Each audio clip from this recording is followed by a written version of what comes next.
I'm going to start introducing you to the next person that you've already met. So you met the good doctor, but he didn't tell you who he is. Dr. Mike Hess has brought to Village Church something we have never seen before. It's very rare to have a doctor go around by the name pastor. And he was officially hired as a pastor. He comes and gives worship to my first graders once, well, not always him, the pastors share, but he comes over and gives worship to the kids. And it's not even always on health. In fact, it's usually just from a Bible story. So he wears many hats, but the real thing that God seems to be opening doors for here is the health ministry, which was the vision in hoping that he would come and then leading him to come providentially with his family from across as far as you can go to the West Coast. And so we just want to stop for a moment and appreciate what we have. I go to my doctor, and sometimes, aren't you lucky to get 10 minutes? And here we have someone taking their time to just invest in us and share what he has learned, mostly above and beyond what he studied for the boards. Am I right? So I would like you to help me welcome our speaker for the evening, Dr. Mike Hess. Thank you. And We need to plug out. Joe's hand is having some troubles. all right. Well, thank you for that kind introduction. Thank you for the wonderful food. My tummy feels better than when I arrived. That's good. And so tonight I want to share with you a few things. I'll give you a very brief background. My medical training, I actually went to seminary first, and then I went to medical school with the idea of combining physical, mental, emotional, and spiritual healing into one thing, because I think we're not separate things. We're all one thing. That is, we're human beings, and we have all aspects of those things in our life. So I went to medical school at Loma Linda University, and there I met John Kelly, one of my classmates, who went on to become a very famous founder of the American College of Lifestyle Medicine. And that was an idea that we cooked up when we were sitting around between classes in medical school, thinking, the real cause of most disease is the way people live. Now, there are accidents and there are genetic things that you get through no fault of your own because you didn't choose your parents. Did anybody here choose their parents? No, okay. So I've yet to meet anyone who's chosen their parents. But anyway, so lifestyle is really the foundation of health. And medicine sometimes is necessary, but really the majority of medications that are prescribed today are prescribed to try to address changes that really should happen at the level of lifestyle, the choices we make, the things that we do and don't do on a daily basis. And so tonight we're going to be talking about the keys of weight management. I found that this is, for some reason, a very popular topic that people always want to hear about. And so we present this occasionally. And it is really important because right now in America, and in fact in the entire sort of Western civilization, obesity is just an epidemic, and there are a lot of contributing factors, and I won't go into all of those, but tonight what I want to do is give you some very, very practical things. If you can grasp and understand and implement the things I'm talking about tonight, it will allow you to manage your weight in a healthy, sustainable way. And I do tell people that changing your weight is one of the hardest things that you can do. And I know that from what I've seen with my patients over the years. I also know that because research shows us that. And I myself have had a challenge with changing my weight, although most of you would probably have some sort of sarcastic comment because I was trying to gain weight. And it took me a number of years to actually gain 10 pounds because I wanted to do it in a healthy way. Right? So it really is true to make a permanent long-term change in your body weight, either up or down, requires significant change to what you're doing, and you have to put effort into that, and it's not easy. So, did everybody get a copy of the handout? It has little blank spots to write things in. So, the first one is going to be, the first two things I'm going to talk about are sort of somewhat theoretical, but they're actually really important. They're probably the most important of the 10 things. The first two, if you get those right, you'll figure out the rest of it. If you don't do the first two and you just focus on the others, then it probably won't last. So here we go. The first thing is vision. And some of you know what I mean by that. I don't mean getting good glasses. What I mean is having a vision for your health and what it is that you really want. And so when we're talking about behavior change, any kind of behavior change, but including health-related behaviors, we have to start with why. And so sometimes I have people say, oh, Doc, I want to lose weight. Well, why do you want to lose weight? I mean, there's really easy ways to lose weight. You could go for liposuction, or you could just start using meth. Like, you can. I'm not saying well, there are states now where it's legal. In fact, in Oregon, not too far from where I used to live, they just legalized every drug. It's like, any drug is legal in Oregon. It's kind of weird, but I'm distracting myself. Let's not go down that road. But so if you did start smoking meth, would you be healthy?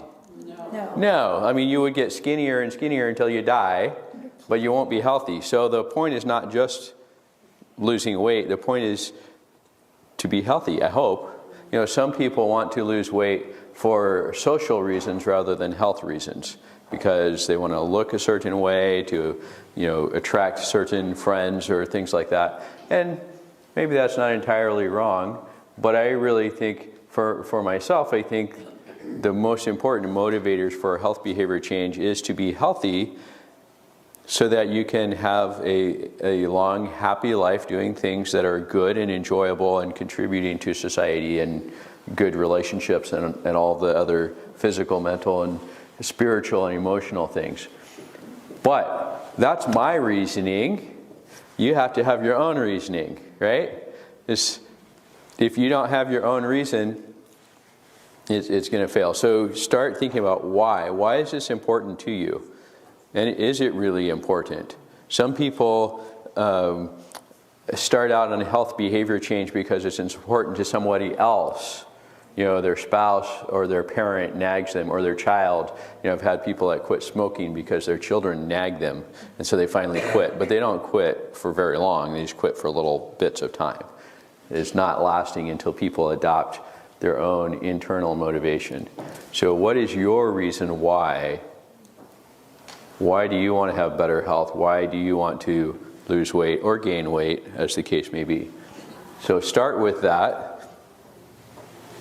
And then, as you're starting to think about why, what is it that you want?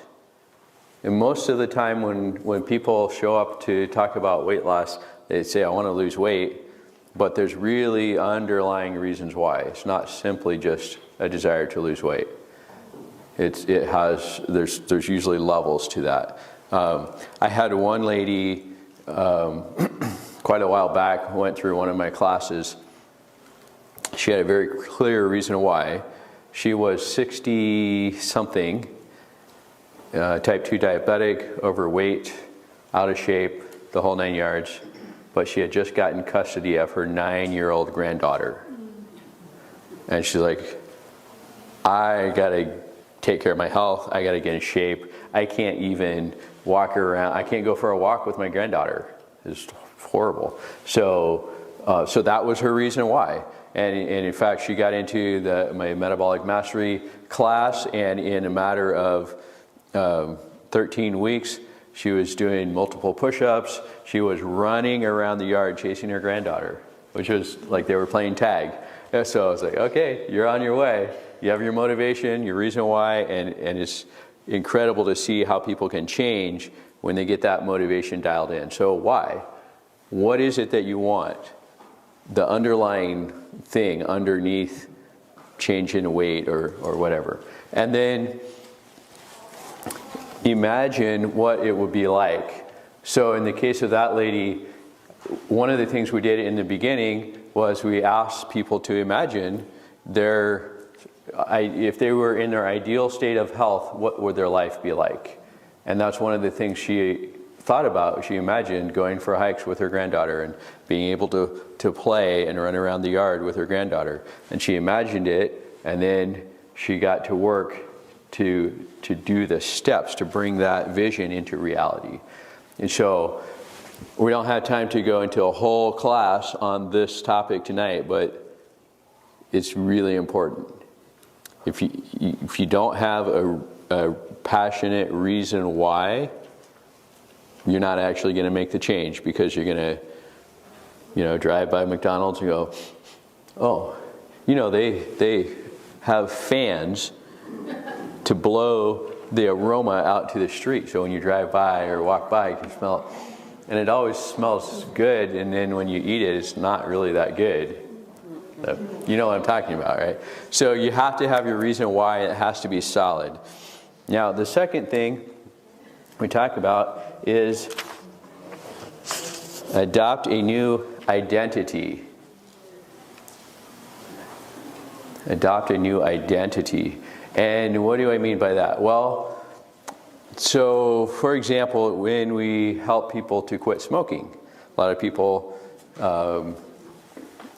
that smoke become addicted to cigarettes or tobacco, and they desire to quit, but they can't quit, and so they ask for help. And so sometimes what happens is people become smokers that are trying to quit.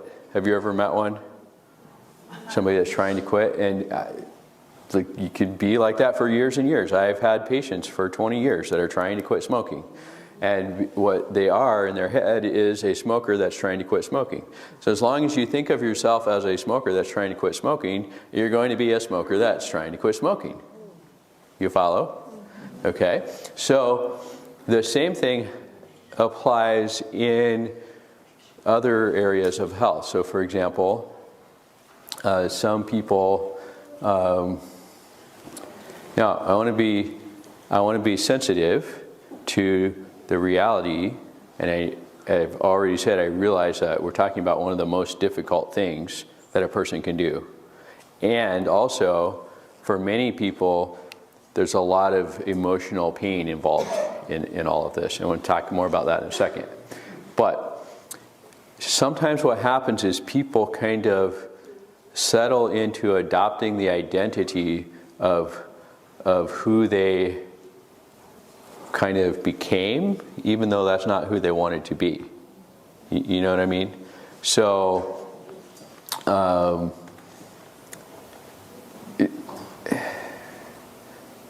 often that means accepting the so-called reality of the limitations. So sometimes people think of themselves as, well, I'm just a middle-aged fat woman, and that's just the way it is. Well, as long as you think of yourself that way, that's the way it is. So a lot of people have that image of themselves, and then they think, I'm going to try to change. I got to go on a diet, and I'm going to lose weight. But they're still thinking, like, I'm a fat person that's struggling to lose weight. And indeed they are, and they go on yo-yo diet, the whole routine. People go on like that for years and years. So I suggest to people, rather than having that sort of experience and identity, to change that identity and adopt a better identity.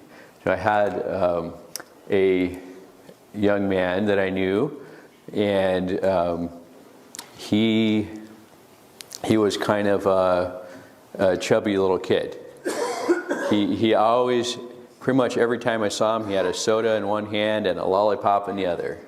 And you can imagine what, his health was not the greatest, but his parents, I would talk to his parents and say, hey, you gotta not let him do this. We can't help it because he gets it at school and his friends and this and this. And that's all he'll eat. And like, okay, what can you do? You know, well, an amazing thing happened when he got into 8th grade. He decided he wanted to be a wrestler. And not only that he wanted to be a wrestler, he actually joined the wrestling team and he was a wrestler. And in his head, he was a wrestler. Well, what do wrestlers do? Wrestlers work out. Like, have anybody here ever known any wrestlers? Like, you know, back in junior high or high school? Like, most of those guys are pretty hardcore. Like, they work out hard. And they work out usually twice a day. And so this young man, he joined the track team in order to get in shape for wrestling. And he quit eating junk, he quit drinking sodas, and he just ate meat and potatoes and vegetables. Now, I don't recommend that as an ideal diet, but it was definitely way better than soda and lollipops, okay? And in a matter of a year, he actually progressed quite rapidly in wrestling. He went to the state semifinals, and he got an award for the most improved athlete of the year at his school. And it wasn't because his parents nagged him. It wasn't because he said, oh, I have to be, I have to eat this and I have to do that. It was because he wanted to do that, because that's how he identified as being that. You follow what I'm saying? So here's an interesting little tidbit. This is not a religious meeting per se, but any of you that are familiar with Christianity will know that Jesus said, you must be born again. And I'm going to tell you that is the ultimate change of our identity when we are born again and we become new people. And so if you're struggling with some aspect of your behavior, particularly health behavior that we're talking about tonight, you're going to have to embrace a new identity. Choose to be an athlete, or choose to be something. Choose to be that healthy person. So this connects back to your vision, right? So for me, my vision is that I am the athletic sort of survivalist old man, grandpa, that I'm going to be teaching my great grandkids how to survive out in the woods when I'm 90 years old. That's my vision for myself. Which means, what do? Well, I do lots of things. Not because, oh, I have to do this, I have to do that, but it's my vision of this is who I am. So I do crazy stuff. I run around in the woods in the winter, when most people are sitting by the stove, looking for hot soup and whatever. But you understand what I'm talking about? That vision, and connect that with your new identity. And then the next thing with that is, even when you adopt a new identity, it turns out that most of us have some leftover residue from our old identity. And you have to figure out how to deal with that. So sometimes that leftover residue is emotional baggage from the past. Has anybody in here ever heard of emotional eating? 3, 4, 5 of you have heard of it. Okay, so it's an actual thing where you want to feel good. And does it feel good to eat good food? Yeah, it does. And so, you have some emotional struggle or pain, but you like to feel good, so you eat. And it kind of feels good. And this can get really extreme. In fact, I had one lady who was just struggling with trying to lose weight and changing her diet. And she just didn't seem to be able to stop herself from eating, especially desserts. Like ice cream was her thing. Like she would just, the boss at work might say something that didn't make her feel good, and she'd stop on the way home and buy a quart of ice cream and just eat ice cream. And so we had a few talks, and then one day we we were just talking about life, and so I asked, I don't know why I did this, but I just asked her, like, when's the first time you remember eating ice cream? And she's like, oh, my grandma would give me ice cream because my grandpa was mean and grandma was nice to me, and she would give me ice cream to try to make up for grandpa being mean. And I felt loved when grandma was feeding me ice cream.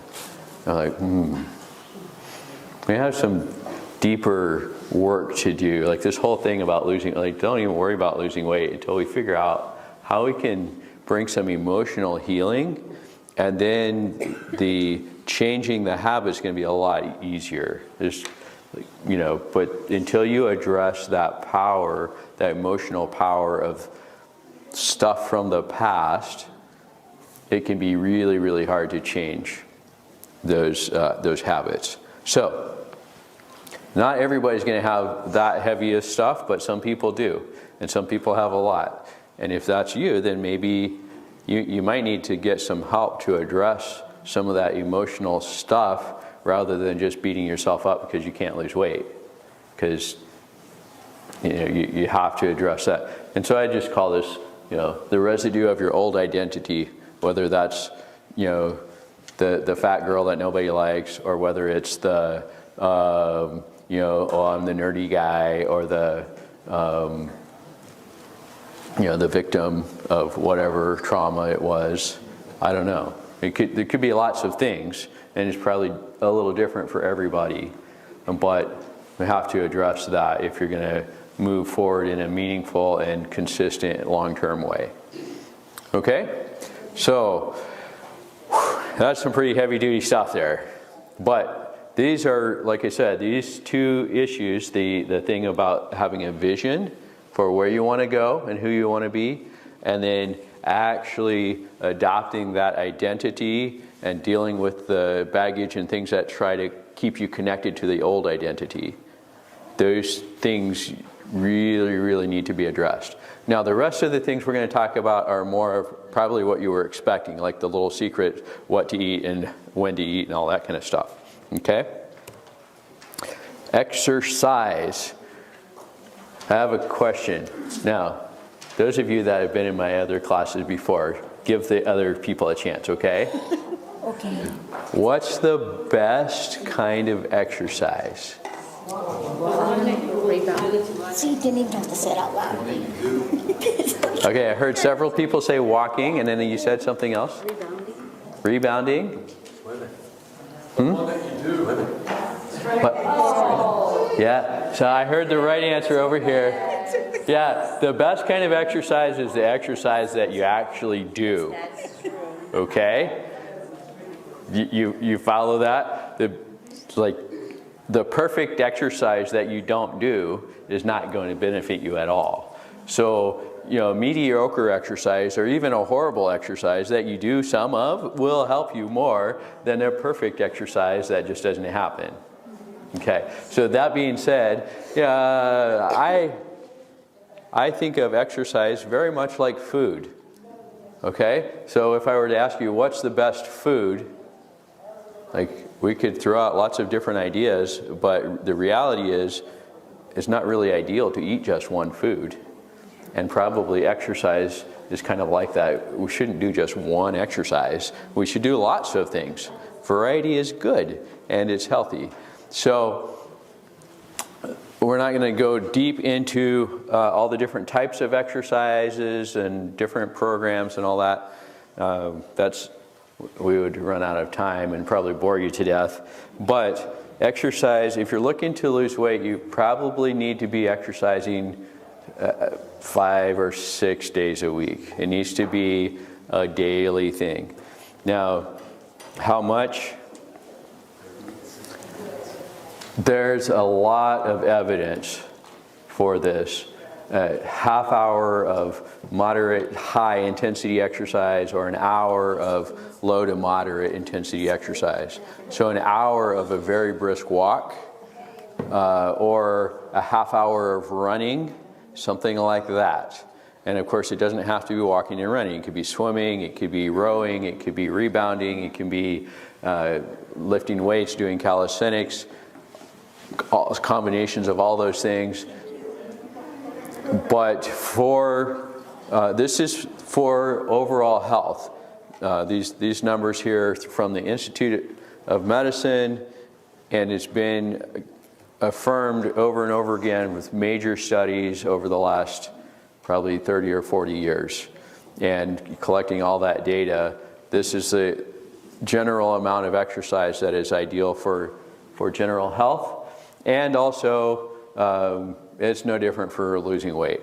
So if you want to add more low-intensity exercise, so just walking, you can just walk. You could walk for hours, and that would actually help to lose more weight because you're burning calories, which is part of how exercise helps. A caveat here, since I put up this 30 minutes of high-intensity exercise, just today I was talking to one of my patients who is this young lady who came to see me first probably about 6 months ago. She was very interested in losing weight, and she wanted to get on some kind of hormonal treatment or something to help her lose weight. Well, thankfully I was able to dissuade her from that. She did have a few medical issues that we had to address, but she was so gung-ho that she was going to lose weight that she started running. Well, the problem is she was probably, I don't remember exactly, probably 80 pounds overweight or something. And so what happens if you haven't exercised for a long time, and you're 80 pounds overweight, and you decide to start running? Well, she ended up with plantar fasciitis after the first week. And so then she could barely walk. So thankfully we were able to get that under control, and now she walks a lot and she jogs just a little bit, and she's building up to it. So this is what I want to caution you. If you're serious about losing weight and you're going to do that, don't start with that. Okay? Start with walking a little bit. Something that's easy to do so that you can do it every day. So if you go to the gym and you work out for an hour and you can't move for a week because you're so sore, you did too much. Start with something little, something easy that you can do every day for a week, and then increase it a little bit. And pretty soon you'll get to the point where, like, oh, okay, that's about as much as I can do, and still do it again the next day. Right? So it's better to start on the low side and build up than to start going out the gate too hard and hurt yourself and end up, not being able to exercise. Does that make sense? So the exercise is critically important, but you got to start on the low side and be consistent. So it's that daily consistency matters more than the intensity or what the exercise is. Eating or exercise before breakfast is going to help the most for weight loss. The reason for that is you're in a fasted state, your blood sugar level is going to be lowest, and then when you start exercising, your body's going to have to start burning fat to create energy to sustain that exercise. Whereas if you eat and then exercise, that's a lot less likely to happen. So exercising in the morning before breakfast if weight loss is your goal. If weight gain is your goal, then a lot of these things you do just the opposite. So if you're trying to gain weight, you might not want to work out when you're fasted. You might want to, a lot of guys will talk about a pre-workout meal, and it's like you have to be careful not eating too close to your workouts, and that's a different thing. But for the general idea for weight loss, before breakfast is going to be the most efficient. Now, we're going to talk about food. By the way, I'm going to say the two major pillars for weight loss have to do with nutrition and exercise. And a lot of people will ask, which is more important? And I'll just ask you, which is more important, your heart or your lungs? Both. You kind of need both, okay? So it is with health in general and managing weight.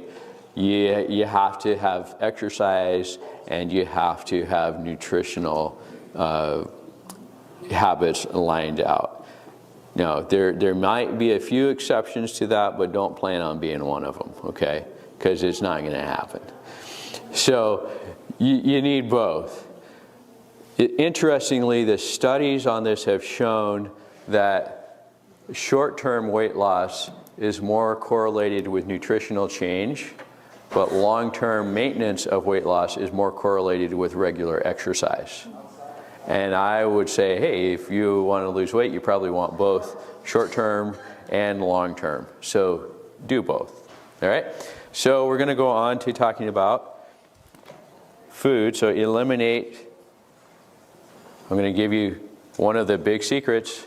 Eliminate processed foods, okay? And I'm not talking about processed foods like what we had tonight, where she put that food in a food processor and blended it, and then we ate it.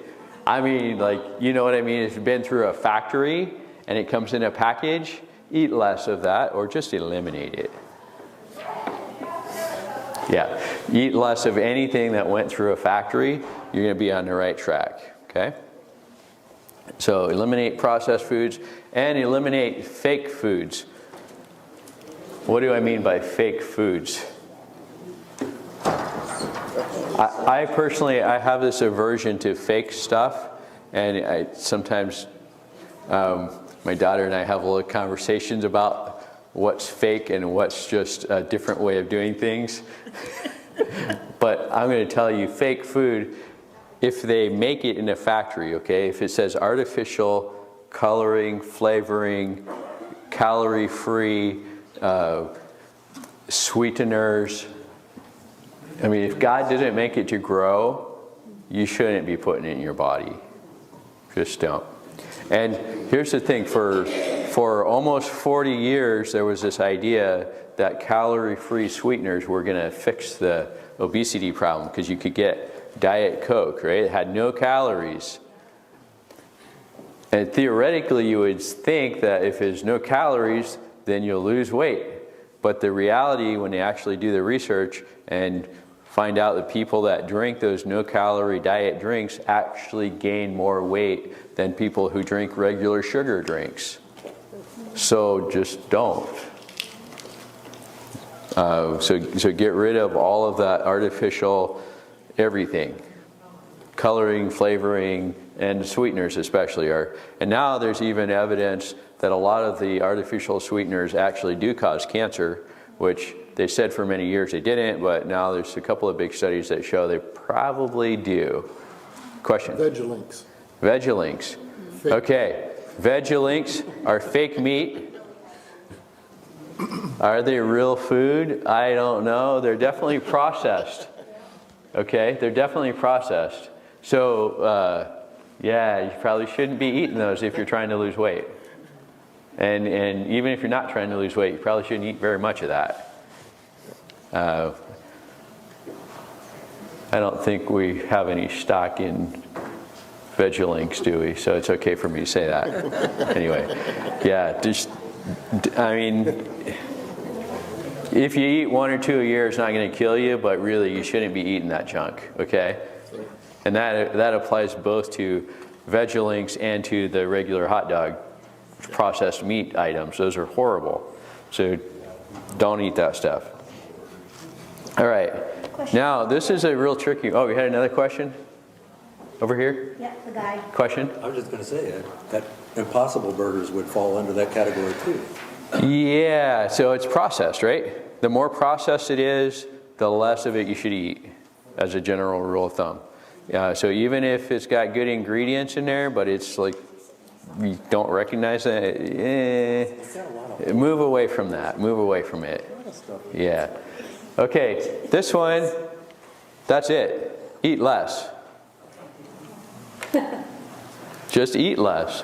Like tonight, we were given 1 plate of food. Well, okay, eat your plate of food and then stop. I've seen some people who tell me, oh, I probably shouldn't say this. He has to. I'm in a quandary now. Okay, I'm going to say it anyway, but promise not to tell anybody, okay? Because I don't want anybody to feel weird. I have had people tell me, not anybody in this church, I'll just clarify that, not anybody in this church, but some other places where I've been, I've had people tell me, I hardly eat anything, I don't understand why I can't lose weight.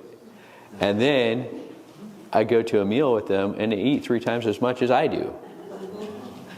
And you're like, that, you call that hardly anything?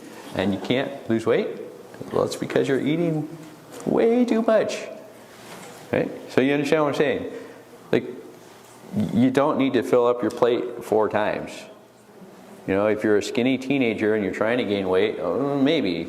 But the rest of us, we don't need to do that. And so actually eat less. And I know it seems kind of strange to say that, but here's another surprising fact. It's okay to be hungry. You will not die if you're hungry for a few hours. And in fact, if you're trying to lose weight, if you're feeling hungry, that's a signal your body is telling you, hey, if you don't eat something, I'm going to have to burn fat. And we're saving that for the time of trouble or the famine or whatever. So we don't want to do that. So eat something.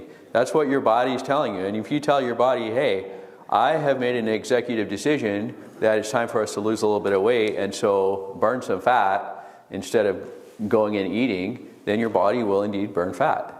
So it's okay to be hungry. This connects. I got a quick story. Oh man, I'm going to run out of time. Okay, I'm going to hurry. Listen fast, okay? I knew a guy one time who had issues with his marriage because he would get mad at his wife if food wasn't ready when he got home from work. And they got into marriage counseling, and then what he figured out, to make a long story short, what he figured out was he got mad because he thought his wife didn't love him if there wasn't food, because he grew up in a house with addicts and he didn't have food to eat when he was a kid. And so he determined that he would never be hungry again in his life. And then when his wife didn't have food ready, he had this emotional trigger. Right? So when he figured that out, he was able to say, oh, actually, my wife does love me, and I won't die if I'm hungry, and it's okay to be hungry. And he was able to say no and started losing weight after that. So How long did the transformation? It's okay to be hungry. What was the question? How long did the transformation take in this gentleman? 2 weeks, 6 weeks? Transformation of what? His mindset to really, that for God to heal his. That particular situation, I do not know. I think, remember from hearing him talk about it, I would guess it was probably several months of processing that information. So, yeah. So, it's okay to be hungry. You're not going to die from being hungry. Okay? Next one. I already said this, I think. Fill your plate or bowl only once. So generally, that's really all you need for any given meal. Yes, sir. In the last month, I heard on CDs Ron and Nancy Rocky talking about that very issue. Okay. He was just gung-ho that his food wasn't ready. Yeah. He was talking about having to overcome that as he realized his wife did love him. Yeah. And he didn't have to throw a fit and scream and yell. Right. He was ignored by his parents as a child. Yeah. So, there we go. All right. Eat more fiber-rich whole plants, foods. I should say whole foods, whole plant foods. Anyway, dietary fiber just comes in plants. So if you're eating processed foods, if you're eating meat and dairy, it doesn't contain dietary fiber. It just has lots of calories. And so eating more plant foods not only gives you, like what we had today was very high in all sorts of vitamins, minerals, antioxidants, phytonutrients of all kinds, anti-cancer chemicals in there. When you eat processed foods, so somebody was just telling me about somebody that just likes to eat crackers. They like to eat Ritz crackers, like a whole tube of them, a couple of them. I'm like, there's not much real nutritive value in there other than starch.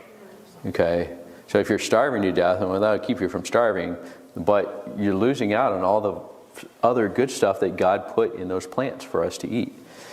And if you want to keep track, if you're trying to lose weight, you should be aiming for about 40 grams a day or more of fiber intake.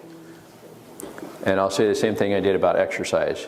Maybe don't do that all in one day at the beginning. Like build up to it over a period of a couple of weeks. Give your system a chance to adjust. But that fiber will help to actually fill you up and help to keep you from feeling more hungry than necessary. And usually along with it, if it's with whole plant foods, it's going to have a lot of other good stuff there. So do that. And breakfast, you've all heard this before probably, like a king, lunch like a prince, and supper like a pauper. Everybody understand what that means? Most of your calories should be at breakfast because you're fueling up for the day, right? And then what are you doing after supper? You're going to bed. So just imagine you get a big load of fuel for your body to process and you go to bed. What's your body going to do with that fuel? It's going to put it into storage. And I think most of us have an intuitive sense that it's easier to put it in storage than to get it out.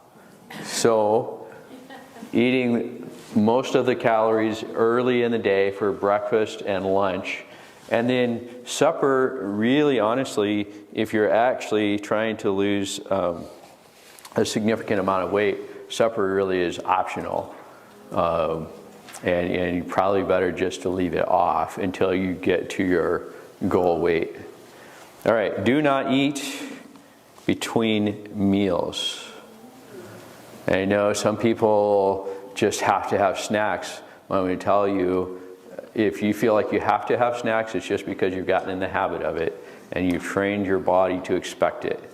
And you can just as easily train your body not to expect it. I recommend if you're trying to break a snacking habit, we'll go to the next one. Drink water. Okay, so if you eat a healthy, balanced breakfast, you should not need a snack halfway through the morning. If you need a snack halfway through the morning, you either didn't have a healthy, balanced breakfast or there's something else wrong with you. Okay, probably you're just in a habit. So drink water instead of getting, a pick-me-up, candy bar, or some kind of, bag of chips or whatever else it is. Get rid of all that stuff. Just drink water.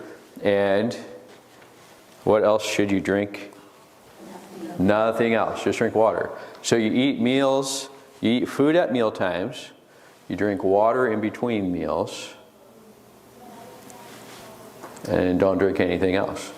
Now, so I'm not opposed to drinking fruit juices and things like that, but I will tell you that is a little process, isn't it? And if you're trying to lose weight, it's going to be more concentrated calories with the fiber removed. So generally reduce even the amount of natural, fresh juice if you're trying to lose weight. Keep that to the limit. Flavored water. Flavored water. Yeah. Flavored with what? Artificial flavors? Artificial sweeteners? So, okay, so a quick thing. So if you're gonna flavor your water, say you're gonna put in a little slice of lime in there. Like if you weigh 100 You don't have to do pounds, math. if you weigh 100 pounds, then you want 6 ounces of water. Okay. That's an interesting theory. Yeah? 6 to 8 glasses a day. 8 glasses?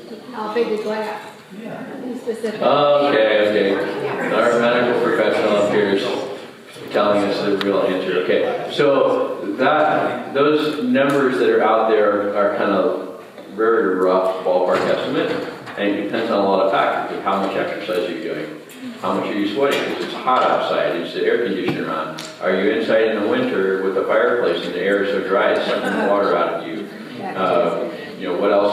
so many variables. So the general rule of thumb is that your urine should be clear most of the time. And if it's clear most of the time, you're probably getting adequate amount of water. If it's always yellow or darker colored, then you're not getting enough water. So, No, you can drink too much and then. you can't drink too much. That's true. So if your urine is perfectly clear all the time and you have other health issues going on, you know, you're drinking 3 gallons of water a day, like, oh, that might be too much. It might not be, depends on the situation, but yeah, we don't want to overdo it on the other side. What about electrolytes, if one does that? Electrolytes are minerals that come in your food. Well, Yeah, so you can drink water, and in fact, the water around here has minerals in it, if you haven't noticed. So, yeah. All right, last meal. Where am I at here? Oh, I think we're only going to be a few minutes over. Okay. Eat your last meal early, ideally at least 3 hours before going to bed. Reason being that when your stomach is full, well, we already mentioned the metabolic thing about eating and then going to bed and all that, but then the other thing that happens is if you eat before going to bed, your stomach is working, or your gut is digesting that food, and that actually interferes with your sleep, melatonin production, and things like that. So then you don't sleep as well, and then you were planning to get up and exercise before breakfast, but you didn't sleep well, so you sleep in, and then you skip breakfast, and then it sets up this whole bad cascade of things. So there's actually a lot of research now that the longer the time between your last meal and bedtime, the more likely you are to be able to lose weight. And so I say 3 hours. I think you get the most benefit by that 3 hours. Some people now, intermittent fasting is super cool, but you know, Adventists have been teaching this for 140 years now, that 2 meals a day is good unless you're doing heavy physical labor and you need more energy, then 3 meals a day is fine. But if you're an office worker, then you're trying to lose weight, the 2 meals a day is probably a better plan. All right, so there we have it. And there you go. If you really want results, do all of those things that we just talked about. If you do all those things, you'll get the results. And if you need help, if you're trying and it's not working, well, get help. Reach out. Let us know. We do have ongoing programs. As you know, we're going to have this program once a month. We have our Sunday support. We have our immersion program, which is an intensive 10-day, all day, every day, like reset for your health. We have the metabolic mastery program, which is evenings and weekends and works around work schedules better. And we have other things we can do to help as well. So, if you want to reach out to us, you probably all know the church phone number already. Also, you can send us email at villagesda.church@gmail.com. And what I would like to do, I'd like for you to think about what topics would you like to hear about. Anything in health related and or food related. Shoot us an email, give us suggestions. We're putting together this schedule.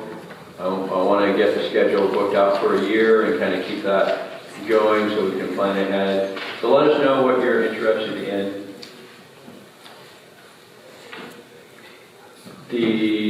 By the door out here on your way out, if you would like to make a donation to help cover the cost of the food, there's a box right there. You can do that. I felt like that was pretty good food. I think if I went to a restaurant, that'd probably be a $30 plate. I don't normally go to those kind of restaurants, but you know what I'm talking about. That was good stuff. So anyway, if you can't donate, that's totally fine. We're glad you're here. Don't worry about it. But if you're able to help out, we appreciate it. And what else? The Sunday support next month. If you want us to notify you so that you can register. And we do ask, as always, if you're going to come and eat with us, there's not going to be a charge for it. At least that's our plan right now. But we do want to know ahead of time how many people are expecting to eat so that we can get the right amount of food and have it prepared so we're not having people showing up and not getting to eat. Okay, is that fair enough? So if you just want to show up and listen to the lecture or grab the handout, you don't have to register for that. But I would encourage you, if this has been helpful for you, think about registering next time. Invite a friend to come with you. It'll be fun. We do have room for, I think, probably 60 more people here. So we do have room for more people. And I think it'd be great if we filled this whole place. But we'll see how it goes. All right, and that's the end of the program. Do we have any final questions before we wrap up? Yes. When it comes to tofu, is it similar process? To what food? When it comes to tofu? Tofu? Is it processed? Yeah, so tofu is one of those sort of, yes, it's processed. If you want unprocessed tofu, then just eat soybeans. It's not tofu, it's soybeans. Like I had for lunch today, we had some edamame, which is minimally, cooked soybeans in the pot, right? But tofu is one of those things where it's processed, it's relatively concentrated calorically, and so if you are trying to lose weight, you shouldn't be eating a lot of tofu. There's quite a bit of calories in that concentrated food. And so in general, yeah, tofu is okay, but it is processed, so eat less of that for most people.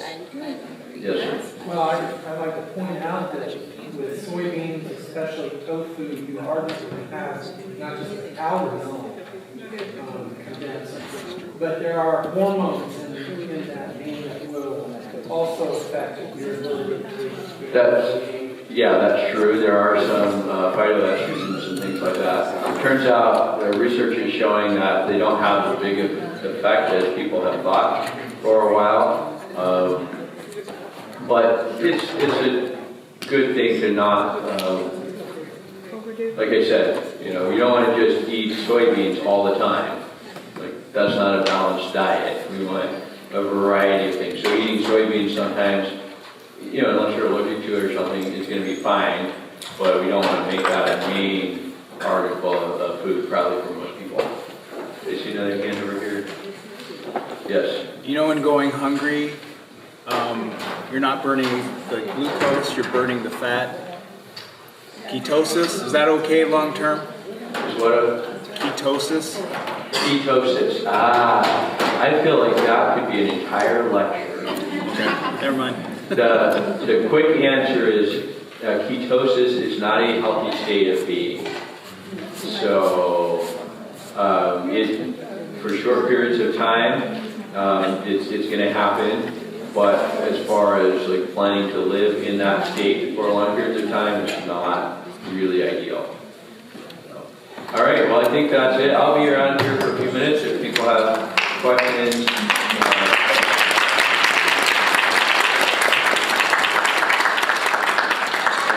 I do just want to have a prayer again as you leave. So lift our heads briefly. Heavenly Father, thank you for the way that you have made us. You've given us so many wonderful things to eat and things to do.